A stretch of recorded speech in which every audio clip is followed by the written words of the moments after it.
Good morning and praise the Lord to everyone. Come on, let's give the Lord a hand clap of praise, for he is worthy to be praised. Come on, whether you're in the living room or right in this room, we just give God the glory for the great things that he has done and what he's yet going to do, not only in our lives, but in your life as well. And we just thank God for this day. We thank God for you and you that died not robbery to join us on today in the worship to the great God of our salvation. At this time, we're going to do a welcome. And again, we just welcome you to the presence of God. Welcome to Kingdom Fellowship Ministries. I am Lady Dana Cash, and I serve just as an MC to the presence of God for you on this morning. And we just thank God for you tuning in with us. And we appreciate you taking out time to join us on today. At this time, I'm going to go into a word of prayer before we begin.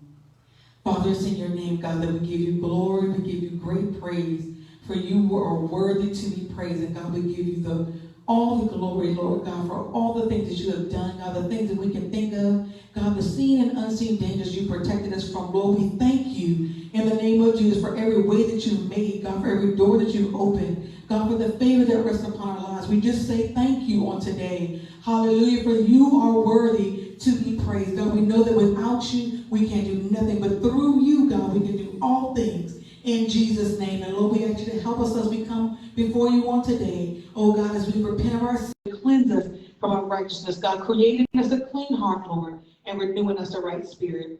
And God, will be careful to give you the glory, honor, and the praise. Lord, we actually pray, God, even for the man of God who will bring forth the word even on today. Let that word fall on good ground, God, that it may produce the results in our lives, God, that you've already predestined. In the name of Jesus, and Lord, we thank you and we praise you, God, because we can trust you with our lives. We can trust you with our cares. We can trust you with our concerns, God, because you're a God that cannot lie. You're a God that cannot fail. And everything you say, God, you will bring to pass. And we call it done in Jesus' name. Amen. And at this time, we're going to go into our praise and our worship. And we just invite you to join and come along with us as we celebrate the great God of our salvation at this time. I'm expecting great things. I'm expecting great things. Oh, I'm expecting great things. Great things. Oh, I'm expecting great things. Oh, I'm expecting great things. Oh, I'm expecting great things. Help me sing great things. In my life. In my life. God, you do great things. You do great things. In my home. In my home. Lord, you do great things. You do great things. All around, Lord, you do great things. You do great things. Oh, I haven't seen, I choose to believe in great things. Oh, help me sing, I'm expecting great things. Oh, I'm expecting great things. Oh, I'm expecting great things. Help me sing great things. Oh, in my life. In my life. Lord, you do great things. You do great things. In my home. In my home. Lord, you do great things. You do great things. All around, Lord, you do great things. You do great things. Oh, I haven't seen, I choose to believe. I haven't seen, I choose to believe. It haven't heard, I haven't seen, I choose to believe in great things. Come on, how many know on today we can expect great things from God? Because whatever he promised, he will bring to pass. And we just give God the glory, honor, and the praise for the great things that he has in store just for you. Amen. Hallelujah. Every praise is to our God. Every word of worship with one accord. Every praise is to our God. Come on, every praise is to our God. Say every word of worship with one accord. Every praise is to our God. Oh, every praise is to our God. Come on, every word of worship with one accord. Every praise is to our God. God Savior, God our Savior, God you are healer, God my healer, God my deliverer, God my deliverer. Yes He is, yes He is, yes He is, yes He is. God my Savior, God my Savior, Lord you're our healer, God our healer, God my deliverer, God my deliverer. Yes He is, yes He is, yes He is, yes He is. Every praise is to our God. Every word of worship with one accord. Every praise is to our God. Come on, every praise is to our God. Come on, every word of worship with one accord. Every praise is to our God. Every praise, come on, is to our God. Say every word of worship with one accord. Every praise is to our God. No matter how it looks like, every praise, come on, is to our God. Say every word of worship with one accord. Every praise is to our God. God my Savior, God my Savior, Lord you're my healer, God my healer, God my deliverer. Yes He is, yes He is, yes He is, yes He is. God my Savior, God my Savior, Lord you're my healer, my healer, my deliverer, yes He is, yes He is, yes He is, yes He is. All I need, yes He is. All I desire, yes He is, yes He is, yes He is, yes He is, yes He is. My provider, yes He is, yes He is, yes He is. My deliverer, yes He is, yes He is, yes He is. My regulator, yes He is, yes He is, yes He is. A strong tower, yes He is, yes He is, yes He is, yes He is, yes He is, yes He is, yes He is. Every praise to our God. Every word of worship with one accord. Every praise is to our God.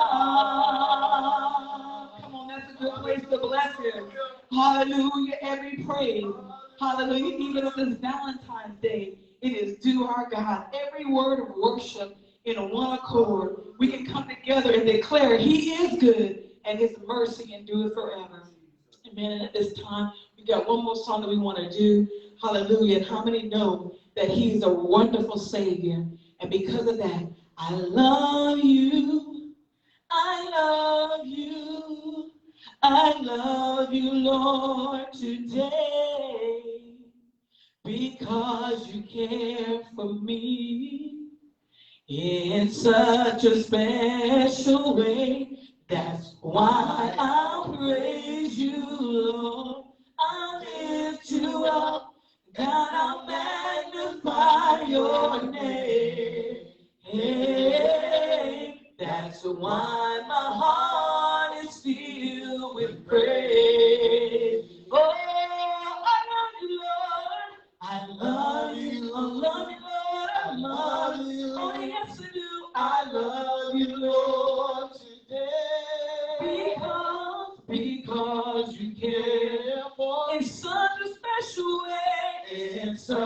a special way. That's why I'll praise you. I'll lift you up. I'll magnify and I'll magnify your name. That's why my heart is filled with praise. Oh, my heart, Lord, my soul belongs to you. Lord, you paid the price for me. Way back on Calvary. That's why I'll praise you. I'll lift you up, I'll magnify your name.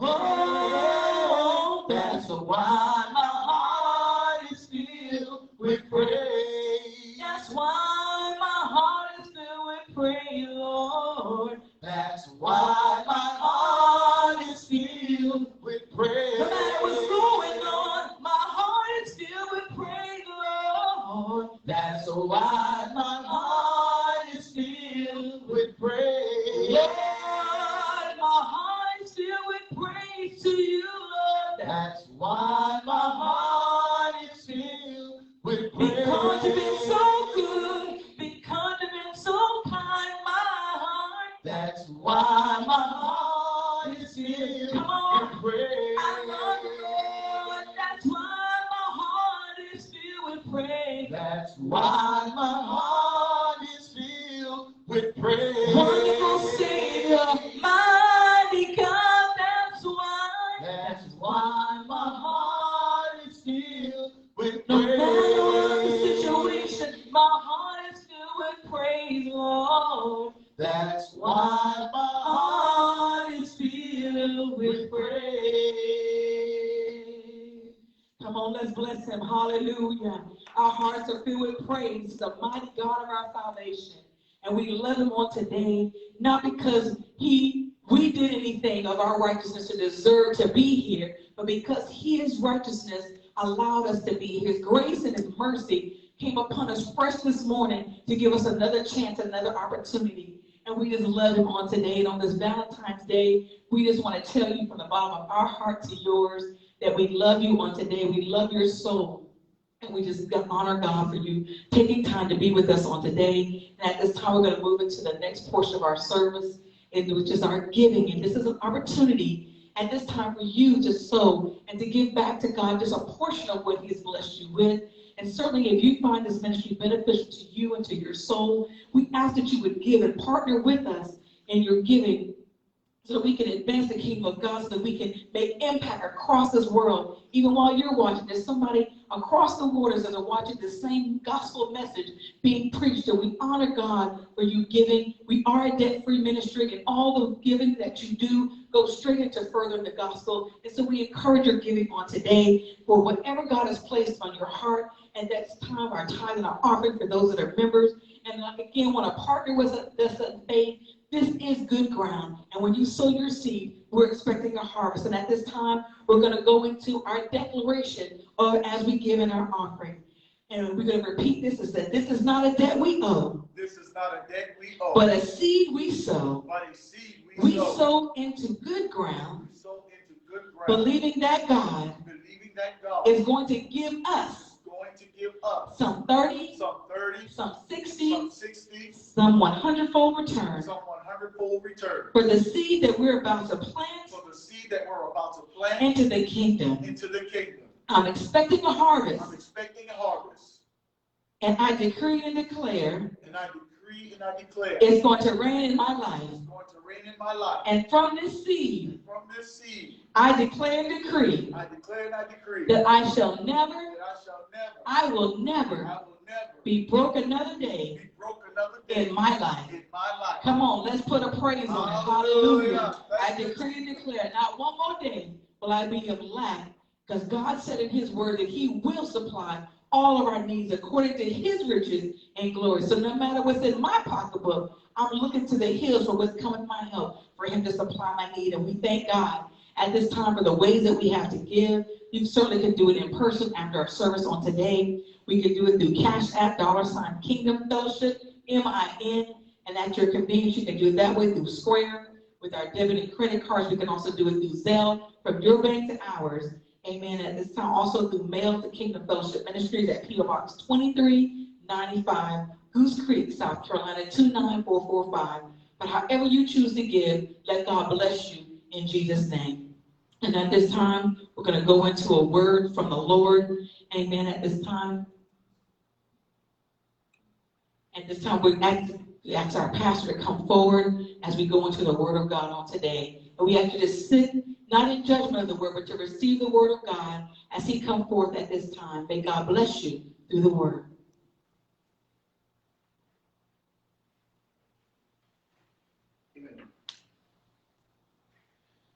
Amen. Praise the Lord to everyone. We thank God for all of you that's tuned in with us on this morning. We thank the Lord for elect Lady David Cash for leading us in all facets of our services for this morning, through our welcome to the praise and worship, and even in facilitating and the receiving of our offering. We thank God for those of you that have been praying for Kingdom Fellowship Ministries, and we thank you for sowing into this ministry. We sincerely appreciate the giving of your time and of your talent, and most importantly, of your prayers. Listen, you can connect with us. You can connect with us 3 ways you can connect with us. Number one, through online at www.kingdomfellowshipministriessc.org. That's www.kingdomfellowshipministriessc.org. Second way that you can connect with us is Facebook Live, through Kingdom Fellowship Ministries, and just look for our logo. You will see that logo. And third, you can subscribe to our Facebook channel, Kingdom Fellowship Ministries. Look for us, for our logo there as well, through our YouTube channel, the YouTube channel. And again, we thank God for all of you that are tuned in with us on this morning. Listen, I am extremely excited about what we believe that the Lord wants to do during these times specifically, and we believe that there is a word from the Lord. So at this time, we are going to ask, as custom in Old Testament writing, for those that are with us here in person, if we would please stand in the reading of the word of the Lord, as we are coming from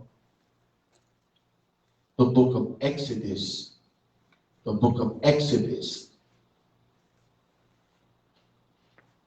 chapter 34,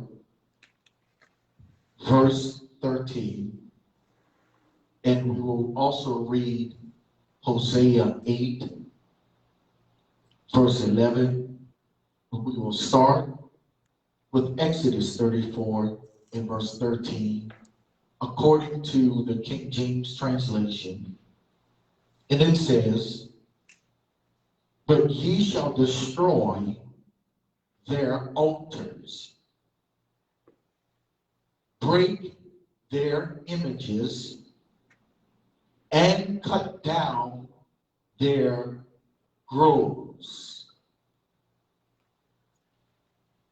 Exodus 34:13 again says, "But ye shall destroy their altars, break down their images, and cut down their groves." Eternal God, our Lord and Savior Jesus Christ, Lord, we thank you for this is the day in which you have made. We should all rejoice and be glad in it. Even as we pray on this morning, Lord God, it is our hope, prayer, and desire that you would receive the praise, the glory, and the honor out of what is about to be said. Lord, I ask that you would give us an ear to hear what the Spirit desires to say even unto the church. Lord, I pray again that you would speak through this vessel. Give us clarity and understanding of the scriptures. Help us, O Lord, to be able to see your principles even through your word. Lord, we are encouraged, Lord, and we are thankful for all that you have done, doing, and for what you're going to do. Speak even now. In Jesus' name we pray. Amen. Amen. You may be seated, those that are in the house. Hosea chapter 8, verse 11. Hosea chapter 8, verse 11. Because Ephraim hath made many altars to sin, altars shall be unto him to sin. This thought that came to me late this week, and in fact, I thought I had a message on yesterday that we worked on that would have been a little bit more pleasant to the ear, but woke up this morning at around 6 o'clock because this was just impressed with my heart to talk about it. I've learned that it's better for the preacher to preach what God has given unto them and folk be upset versus the preacher preaching what the people wants to hear and then God be upset with them. But my thought for this morning is tear down these altars of sin. Tear down these altars of sin. The word altar, by definition, is a structure on which offerings are made to a deity. The Hebrew word for altar is mesbia, from a verbal root word meaning to slaughter. While Greeks rendered this word as a place of sacrifice. Altars were places where the divine and the human worlds interacted. Altars, they were places of exchange, communication, and influence.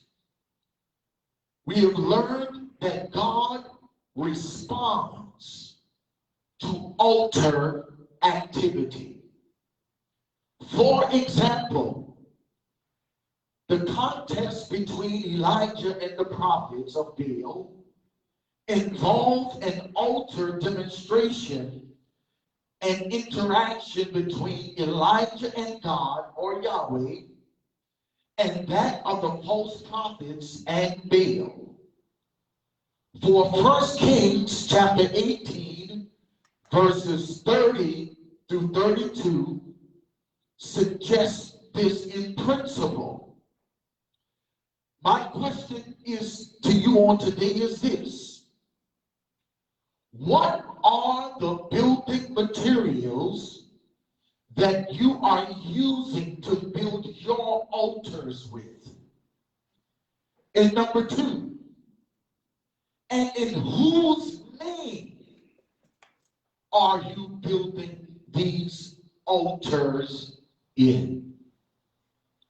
According to Genesis chapter 8, verses 20 and 21, it reveals that Noah built an altar and offered a sacrifice unto God.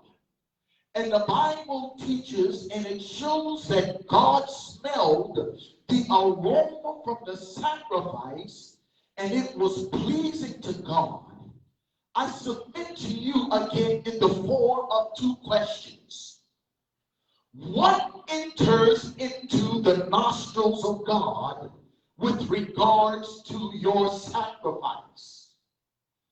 Number two, what kind of aroma does God get from you if he's getting anything at all? Oh, God help the church.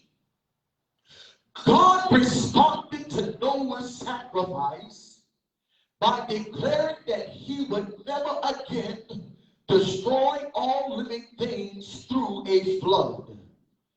Altars were markers of places commemorating an encounter with God. Oh, thank you, Jesus.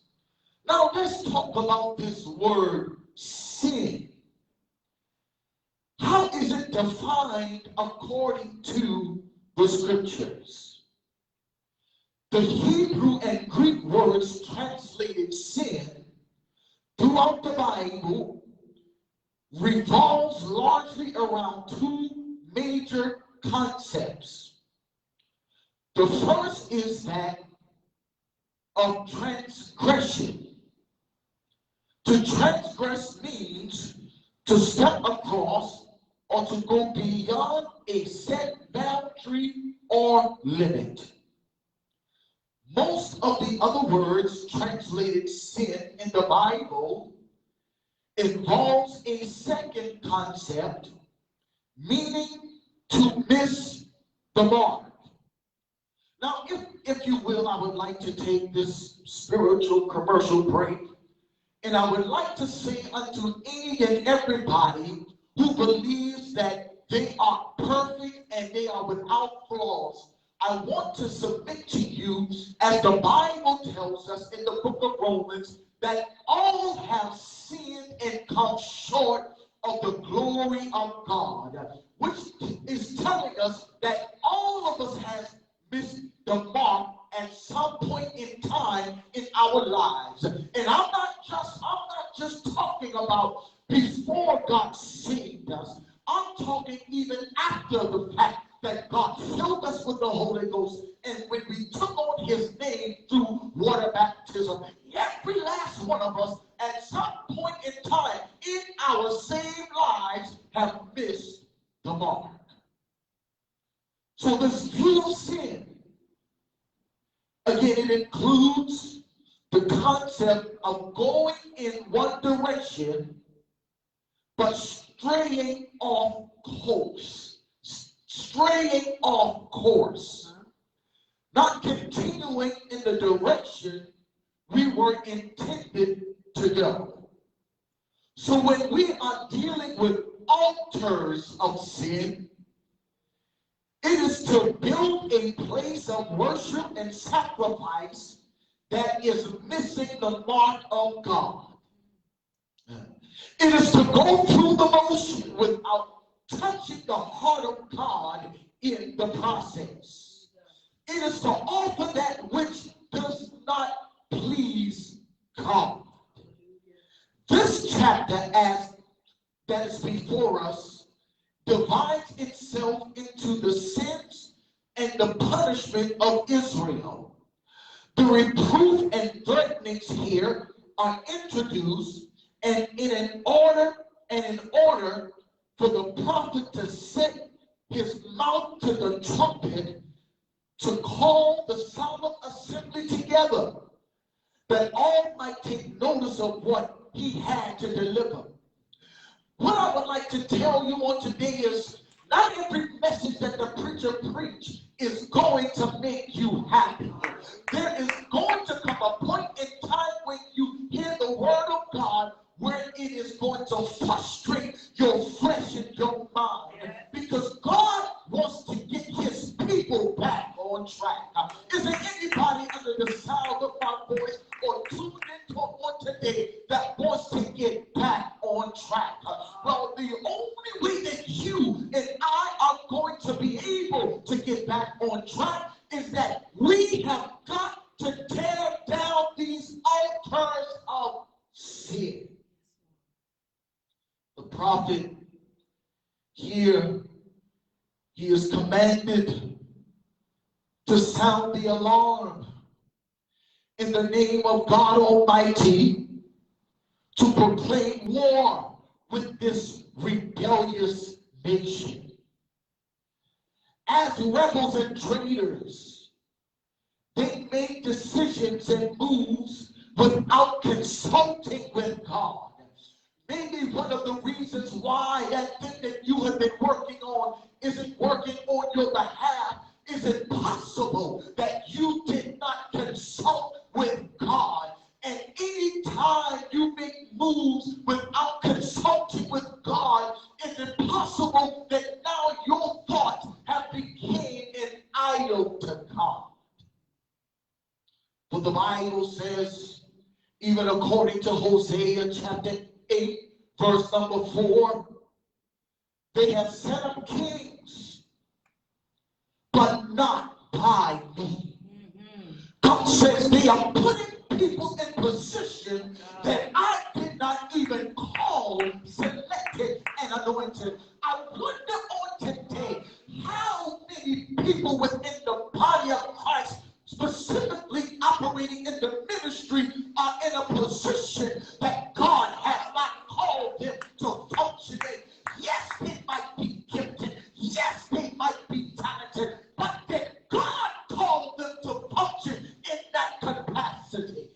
The Bible says here in Hosea 8:4, they have set up kings, but not by me.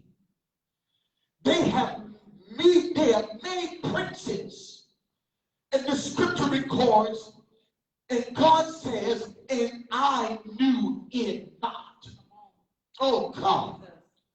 Of their silver and of their gold have they made them idols, that they may be cut off.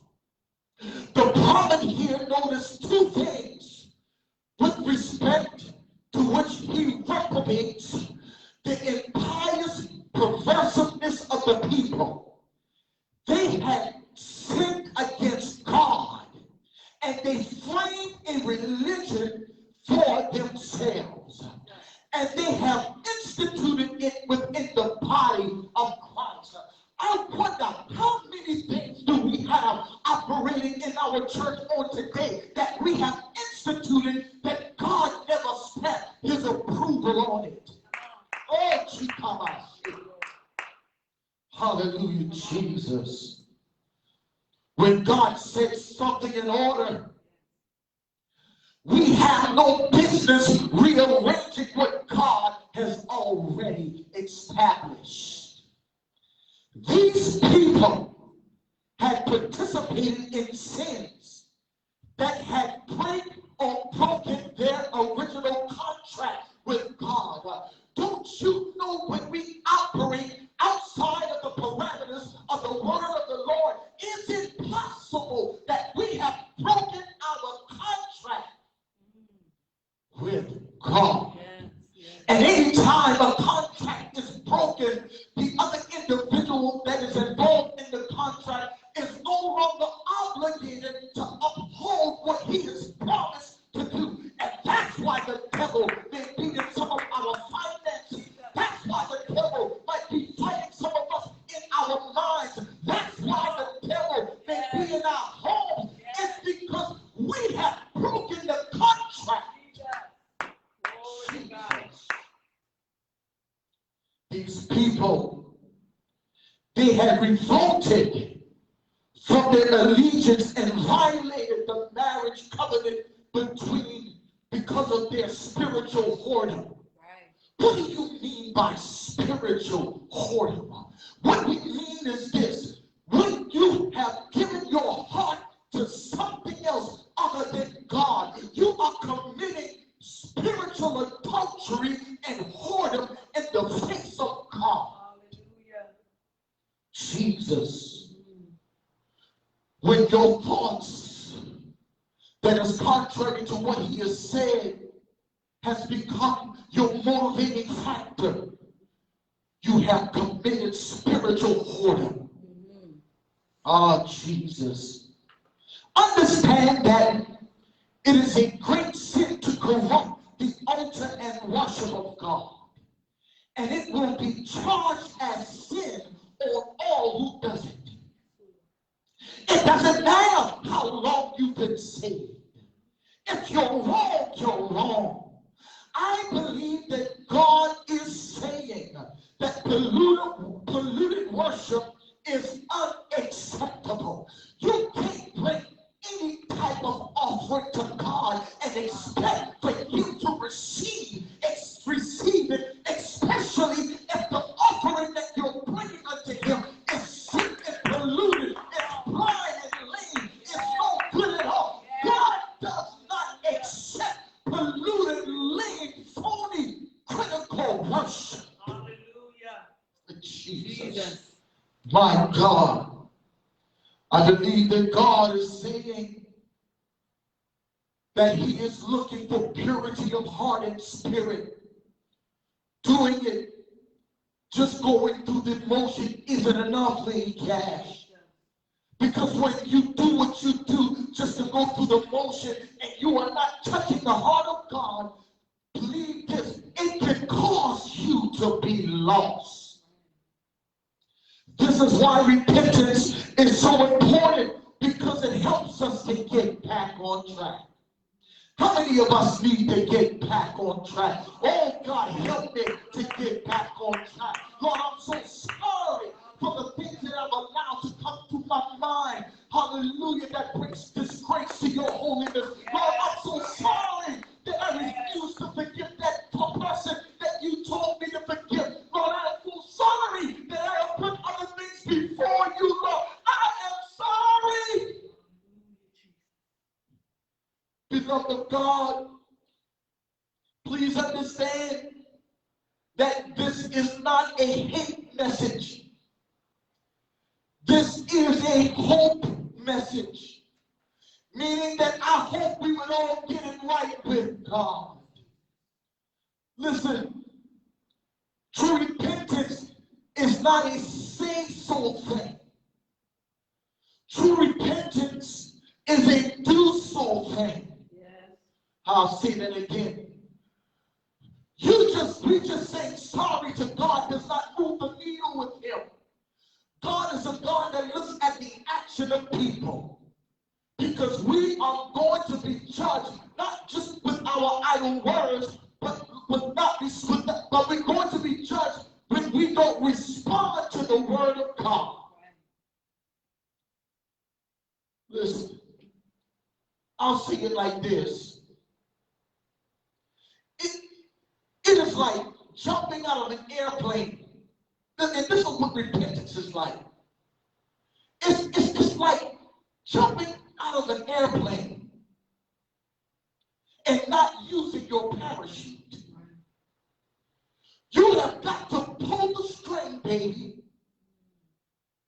so you can save yourself before you collide with the ground and lost forever. See, in other words, you just saying I repent, but not operating in the spirit of repentance through your actions is not enough. And if you jump out of the plane and you have the parachute and you refuse to pull the string, you saying I got a parachute won't save you. You have got to pull the string in order for the parachute to come out.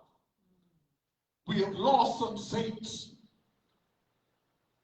because they jump out but refuse to use the parachute. The Lord had caused His laws to be written within the people, but they cared not to know it, nor would they obey it. When God tells you to love, He's not making a suggestion, it's a command. When God says respond to the needs of the needy, it is not a suggestion, it is a command. When God says let this thing go, He is not suggesting it, He is making a command. And when you don't respond to His command, you are on the verge of colliding with the ground, never to recover again. So the Lord had put his laws in them, but they didn't want to do it. I've learned that having a hardened heart, really and truly, which is a resistance towards God, is a serious problem and compromises our relationship with him. In fact, those who refuse to engage God in the spirit because they would rather hold on to their own ideas and their fleshly agenda have now made themselves small GOTs. And God says, I am a jealous God. I will have no other gods before me. So if you make the decision, or if we make the decisions to follow through with our agenda that is contrary to God's word, we have become small GOTs. And God is wanting for the church, for the believer, for the born again man, woman. He wants for us to tear down these altars of sin. We will not see the miracle working power of God. We will not see the hand of God moving in the church or in our lives if we don't tear down these altars of sin. We have to tear it down. We have to tear it down. Those who refuse to engage him but would rather hold on to their fleshly dispositions like lies, jealousy, hatred, envy, backbiting, discord, or fruit of bitterness are in danger of hell's fire. 1 Peter chapter 4, verse 18, according to the King James translation, says, and if the righteous scarcely be saved, where shall the ungodly and the sinner appear? For those that are doing all they can by the power of the Holy Ghost, living a life pleasing unto the Lord, after all of that, we scarcely get in. What about those that are playing church? What about those that's talking the talk but not walking the walk? What about those that have a form of godliness but denying the power thereof? You better tear down those altars of sin.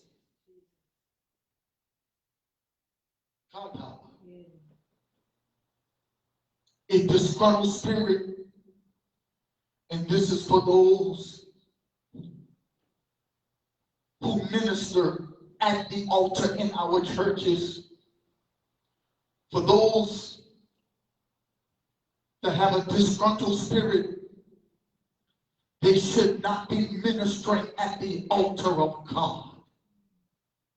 The spirit of hatred, bitterness, confusion, division, unforgiveness, deception, and other negative sinful spirits, they contaminate and potentially kill those who come in contact with them, especially if they are already infected by spiritual diseases that the enemy has already placed on them.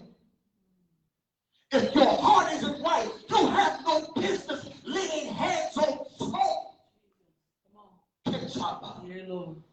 Your title alone doesn't give you the authorization. If you are contaminated, you need to get yourself to the altar first. Oh, Jesus. Hallelujah.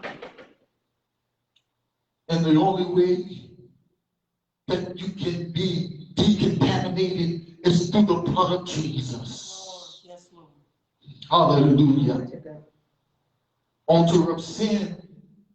These altars of sin, Lady Cash, unfortunately, they are being built and erected in our apostolic churches. But I'm here to tell you on today that God commands and he demands that we tear down every altar of sin that exists in his church. Tear it down. Altars of sin It is a plague to the ministry. A plague, by definition, is a stroke of affliction or disease sent as a divine chastisement.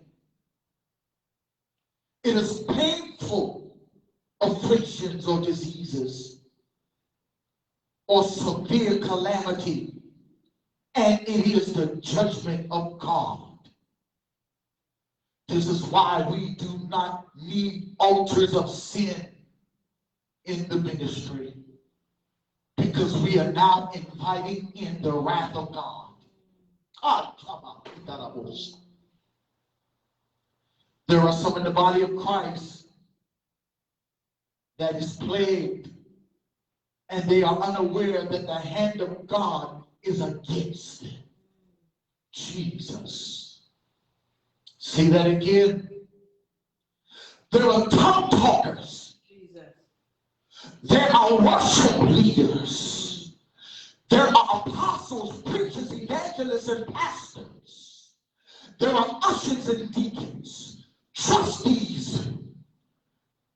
There are saints that are already plagued, and they are unaware that God has removed his hands off of them. Because they are against his will for their lives and that of the church.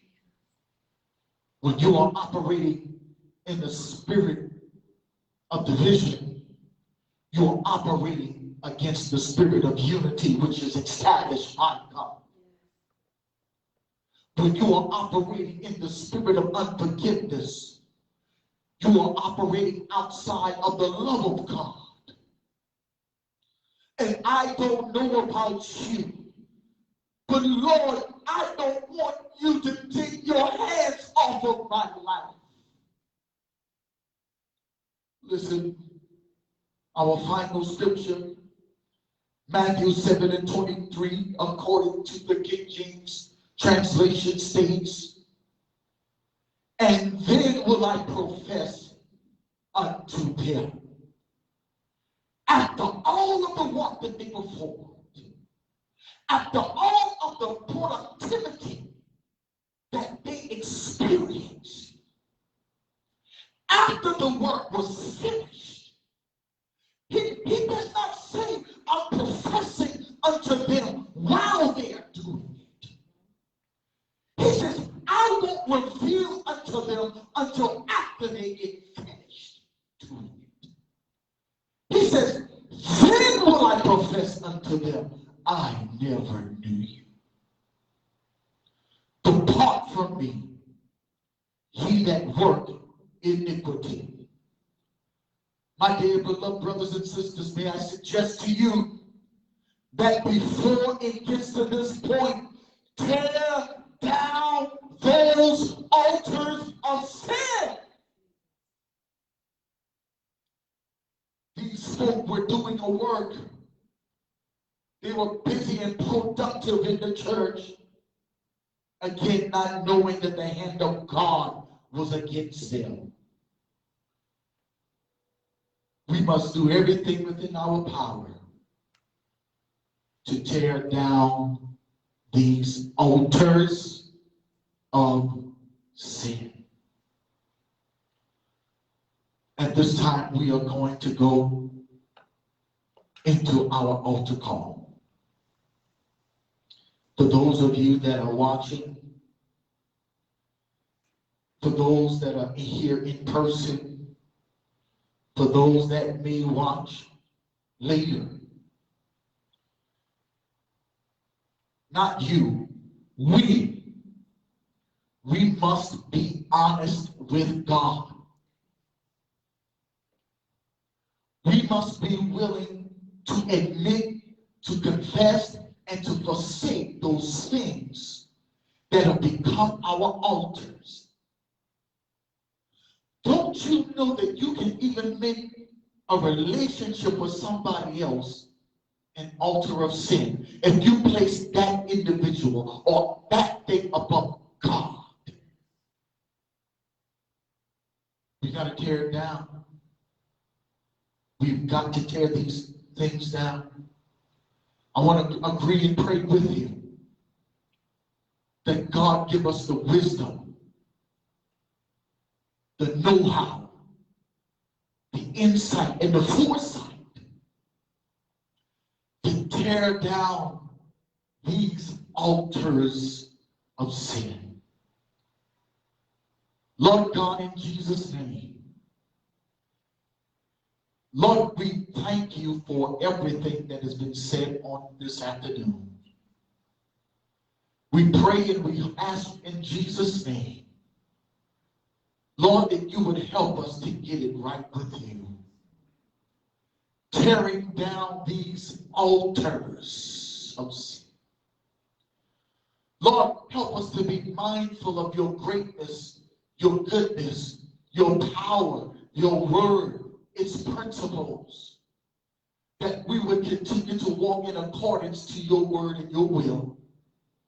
Lord, touch that we would not be deceived by the devil, because what you have said is true, and every man shall give an account for the things that he's done, even for the things that we have said. Lord, I pray for there to be a spiritual recalibration within us, making the most important thing first in our lives, which is you. Lord, for those that stand in need of encouragement, touch them, healing, do it, Lord. Move like only you can. Lord, we love you, we praise you, and we thank you for all that you have done, doing, and for what you're going to do. This we ask in Jesus' name. Amen. We thank God for all of you that, again, came out on today. And we also thank the Lord for those that watched with us. And we want to make this invitation. The Bible emphatically tells us that he that cometh to God must believe that he is, and that he is a rewarder of them that diligently seek him. The scripture also tells us to repent. We have to repent. Except you repent, you shall all likewise perish. We have to tear down these altars of sin, of false doctrine. Repentance is critical and crucial to your salvation, to our salvation. We must be born again of the water and of the Spirit. This is an absolute must. And if it wasn't important, Jesus may not have ever said it. But because he knew we needed it, he made mention of it, and he gave us the revelation of what this meant in Acts 2:38. Repent and be baptized, every one of you, in the name of Jesus Christ, for the remission of sins, and you shall receive the gift of the Holy Ghost. God is not a man that he should lie. He promised you the Holy Ghost, and if you desire it, he'll fill it. He'll give it to you. He will give you the Holy Ghost. This constitutes the new birth experience. We all must be born of the water of the Spirit. If you want to connect with us and have more information as it relates to God's plan for your life, or even if you desire for us to agree with you in prayer, you can hit us on the website. Again, www.kingdomfellowshipministriessc.org. Scroll down and look for the prayer. Look for the word prayer. You click on that and submit your prayer request, and we will pray with you and for you. God loves you. We love you as well. Thank you for taking time out of your schedule to be with us. Until we meet again on Wednesday, 7 o'clock for Bible study. God bless you.